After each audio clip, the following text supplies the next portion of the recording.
से दिलवा सीना से दिलवा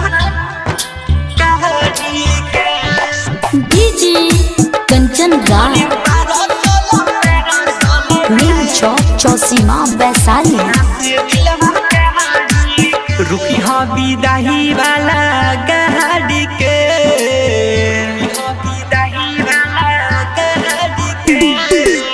रुकी हाँ विदाई वाला गाड़ी के रुकी हाँ विदाई वाला गाड़ी के कहो देम पारो सोलो में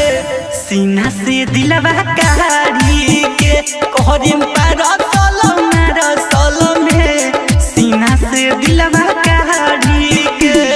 सीना से दिलवा गाड़ी के कहो देम पारो सोलो में DJ Kanchan Raj mix recording studio मठिया नीम चौक चौसीमा वैशाली। डोली चौहर चललू पिया के गावे कहवा न कमी बोल हमरा में बावे हकीन रहे डोली चौहर चललू पिया के गावे कहवा न कमी बोल हमरा में बावे क्रिया बातों के हमारा याद के क्रिया बातों के हमारा याद के कहो देम पारो सोलो में सीना से दिलवा गाड़ी के कहो देम पारो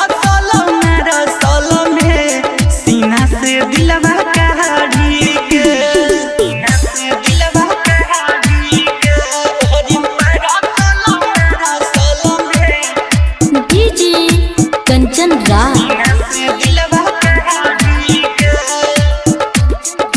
नीम चौक चौसीमा वैशाली। रविराज अभिषेक के तुरलू भरम हो टुकराए दिलवा के हम का करम हो जान सुना